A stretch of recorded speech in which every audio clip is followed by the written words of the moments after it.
میں ان شواہد کی بنا پر یہ یقین رکھتا ہوں پورا ٹرکش بیلٹ سلسلہ مجددیہ نقشبندیہ کے ساتھ یہ پورا سلسلہ افغانستان سے چلیے ترکستان سے چل کر ترکی تک پورا یہ جو نان عرب ورلڈ ہے نان عرب مسلم ورلڈ وہ سلسلہ مجددیہ حضرت احمد سرہندی رحمت اللہ علیہ گردن نہ جھکی جس کے جہانگیر کے آگے جس کے نفس گرم سے ہے گرمی احرار یہ انہی کا سلسلہ ہے جو پورے ٹرکش بیلٹ میں آپ کو نظر آئے گا.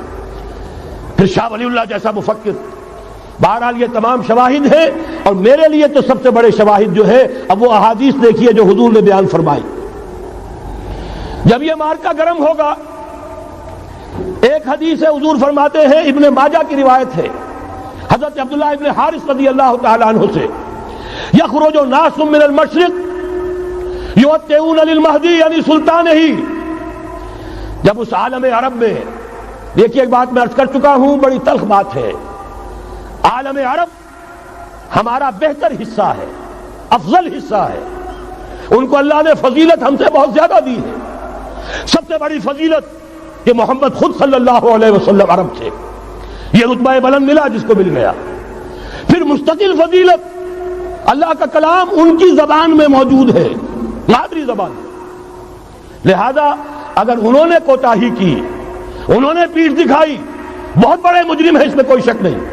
اور یہی وجہ ہے یہ سارے ملاحم وہی ہونے ہیں ایسی ایسی بھاری جنگیں حضور فرماتے ہیں اتنے لوگ ہلاک ہوں گے کہ پرندہ اڑتا چلا جائے گا اترنے کی جگہ نہیں ملے گی لاشیں ہی لاشیں ہوں گی. یہ شکل ہونے والی ہے اور میں تو چونکہ ایک مضمون اور کتابچے کی شکل میں بھی شائع ہو چکا ہے اس میں کہ حضور کی اس حدیث کے حوالے سے میری امت پر بھی وہ سب کچھ وارد ہوگا جو سابقہ امت پر ہوا اسی کے حوالے سے عرض کر چکا ہوں. اگر اس صدی میں ہولوکاسٹ میں 60 لاکھ یہودی مارا گیا ہے کوئی اسی کا دوبارہ چربا جو ہے امت مسلمہ پر بھی آنے والا ہے. لیکن اس کے بعد پھر ان کے لیے فوجیں جائیں گی مشرق سے وہاں جو امام ہوں گے جو بھی ان کو لیڈ کر رہے ہوں گے حضرت مہدی. یہ تصور ذہن میں رکھیے ہمارے مابین اور عیسائیوں کے مابین حضرت مسیح کی ذات مشترک اگرچہ ان کا یہ عقیدہ ہے کہ وہ سولی دیے گئے فوت ہو گئے معاذ اللہ ثم معاذ اللہ پھر زندہ ہو کر آسمان پر گئے پھر آئیں گے. ہم کہتے ہیں نہیں وہ سولی دیے ہی نہیں گئے وہ زندہ آسمان پر اٹھائے گئے واپس آئیں گے. گویا کہ بہت حد تک اشتراک ہے لیکن ایک اختلاف بھی ہے. اسی طرح حضرت مہدی کے بارے میں شیعہ اور سنی تصورات میں اتفاق بھی ہے اختلاف بھی ہے. یقیناً امت مسلمہ امت عرب مجھے تو اقبال کا وہ شعر یاد آتا ہے خون اسرائیل آ جاتا ہے آخر جوش میں توڑ دیتا ہے کوئی موسیٰ طلسم سامری. تو کیا خون اسماعیل جوش میں نہیں آئے گا؟ حضرت اسماعیل کی نسل میں حضور اور حضور کی صاحبزادی حضرت فاطمہ رضی اللہ تعالی عنہا حضور نے فرمایا میری اس بیٹی کی نسل میں اللہ تعالیٰ ایک شخص کو اٹھائے گا جو اس وقت مسلمانوں کی قیادت کرے گا. یہ چیز ہمارے اور اہل تشیع کے مابین مشترک. فرق یہ ہے وہ سمجھتے ہیں کہ ان کے 12ویں امام کہ جو آج سے 1200 برس قبل روپوش ہو گئے تھے وہ ظاہر ہوں گے. ہمارے نزدیک نہیں وہ پیدا ہوں گے نو مولود ہوں گے عام انسانوں کی طرح آئیں گے ہوں گے نسل فاطمہ میں سے رضی اللہ تعالی عنہا اور وہ اس وقت عربوں کی قیادت کریں گے.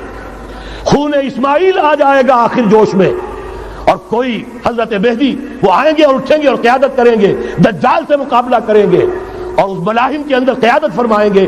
لیکن ان کی مدد کے لیے مشرق سے فوجیں آئیں گی. گویا کہ پہلے مشرقی کسی ملک میں یہ نظام قائم ہو چکا ہوگا کوئی ایسی طاقت وجود میں آ چکی ہوگی کہ جب وہاں بھٹی دہکے گی تو وہاں کے مسلمانوں کی امداد مشرقی ممالک سے جائے گی. اور ایک دوسری حدیث میں یہ تو ترمذی کی روایت ہے کتب حدیث میں 3 نمبر پر کتاب یہی ہے صحیح بخاری صحیح مسلم پھر یہ جامع ترمذی. اس میں حضرت ابو ہریرہ سے روایت ہے یخرج من خراسان رایات سود.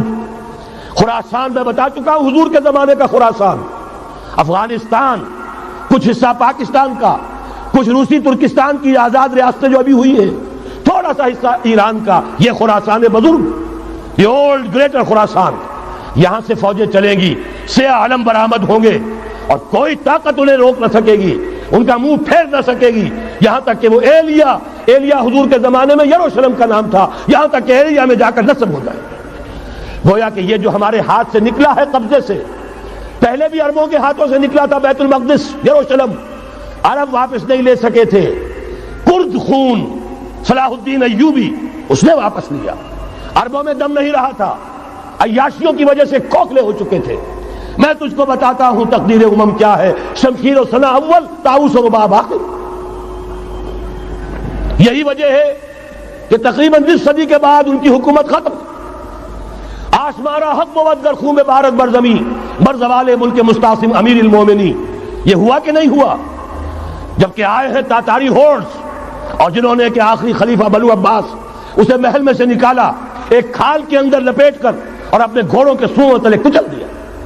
عرب معزول کر دیے گئے تھے، لیکن اب دوبارہ عربوں کو جب سہارا ملا ہے، لیکن اب بھی انہوں نے کہیں اسلام قائم نہیں کیا۔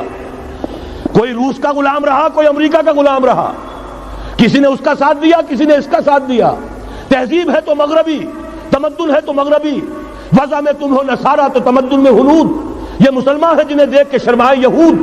یہی معاملہ جب ان کا ہوا تو اب اللہ تعالیٰ کی طرف سے ان کے اوپر وہ عذاب کی بھٹی گرم ہونے والی ہے۔ لیکن اس کے بعد پھر یہاں سے جائیں گے وہ جو ان کی مدد کریں گے، اور یہ ایلیا کو واپس لینے والے، یہ مشرق سے چلنے والے لشکر ہوں گے۔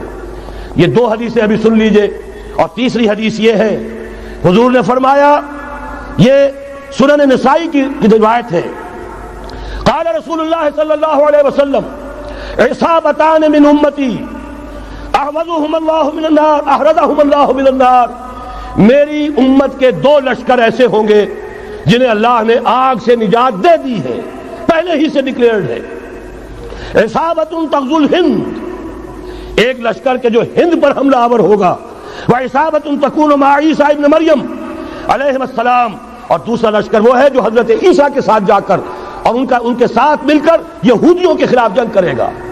میں اس حدیث کا جو مطلب سمجھتا ہوں واللہ عالم، یہ اسی علاقے میں جب انقلاب آ جائے گا، یہ علاقہ خراسان اور پاکستان، جب یہاں نظام خلافت قائم ہوگا، یہاں سے اسلام کی توسیع ہوگی، اور یہاں سے جانب مشرق ہند اور جانب مغرب یہ جو یہودیوں کا سیلاب آ رہا ہے، ان دونوں کا مقابلہ کرنے کے لیے انشاءاللہ العزیز، ورنہ یہ عصابتان جو ہے ایک حدیث میں جمع کرنے کی کوئی اور حکمت ہو نہیں سکتی، ورنہ تو ہندوستان پہ کئی لشکر آئے ہیں، لیکن یہ کہ در حقیقت اسی وقت جبکہ عالم عرب میں وہ بھٹی دہکے گی، اسی وقت یہاں انقلاب آ چکا ہوگا۔ ایک طرف یہاں سے مدد کے لیے لشکر جائیں گے کہ جو مسلمان عرب جو ہیں ان کی مدد کریں گے، حضرت مہدی کے جھنڈے تلے لڑیں گے، حضرت مہدی کی حکومت کو مستحکم کریں گے، یؤتون للمہدی۔ دوسری طرف وہ ہندوستان کی طرف پیش قدمی کریں گے، اور یہیں سے جیسے اس وقت سیلاب نکلا تھا جزیرہ نما عرب سے، ایک داہنی طرف ایک بائیں طرف، ایران، افغانستان، ترکستان، ادھر مصر، لیبیا، الجزائر، مراکش، باریطانیہ، اسی طریقے سے انشاءاللہ اسی علاقے سے اس کا آغاز ہوگا اور بات آگے بڑھے گی۔ تو غرض اصل حاصل کیا ہے؟ یہ ہونا ہے، پچھلے آثار ثابت کر رہے ہیں کہ ہونا ہے، حضور کی احادیث بتا رہی ہے کہ یہی سے ہونا ہے۔ ہوا صرف یہ ہے ہم بھٹک گئے، ہمیں اپنی منزل یاد نہ رہی۔ میں تو بہرحال ان لوگوں میں سے ہوں جنہوں نے نعرے لگائے تھے پاکستان کا مطلب کیا، لا الہ الا اللہ۔ میں سن 46 میں یہاں حبیبیہ ہال میں قائد اعظم نے مسلم اسٹوڈنٹ فیڈریشن کے جس اجلاس کو خطاب کیا تھا، ضلع حصار سے جو 2 ڈیلیگیٹ آئے تھے ان میں سے ایک میں تھا۔ میں نے بہرحال اس تحریک میں بھی حصہ لیا ہے، ایک ننھے کارکن کی حیثیت سے لیا ہے، پھر حالات کو بدلتے اپنے آنکھوں سے دیکھا ہے، ہم کہاں سے کہاں جا پہنچے ہیں۔ ضرورت صرف اس بات کی ہے کہ آج ہمارا حال یہ ہے، ہماری قیادت، ہماری سیاست ان لوگوں کے ہاتھ میں ہے کہ وہ فریب خوردہ شاہی کے پلاح و کرگسوں میں اسے کیا خبر کہ کیا ہے، تب وہ تاب جاویدانہ، ان کی تہذیب مغربی، ان کی ذہنیت مغربی، ان کی وضاقتہ مغربی، ان کا تمدن مغربی، ان کی سوچ مغربی، ان کے سارے اطوار مغربی۔ لہذا در حقیقت ایک تو یہ کہ ان سے چھٹکارا پانا، اور دوسرے یہ کہ در حقیقت مغرب کی تمام طاقتوں کو للکارنے کے لیے اس قوم کے اندر سے جذبہ ایمان، جذبہ جہاد کو برآمد کرنا، یہ 2 کام ہیں جو کرنے ہیں۔ اور اگر ہم یہ کر لیں گے، جیسا کہ میں نے آیت آپ کو سنائی تھی، اللہ کا کوئی وعدہ غیر مشروط نہیں، ایمان اور عمل صالح، ایمان اور جہاد، یہ وعدے پورے کرو گے تو اللہ کا وعدہ بھی پورا ہوگا۔ لیکن ظاہر بات ہے جیسے یہودیوں نے یورپ کو فتح کیا، اور آج وہ مغرب یہودیوں ہی کے زیر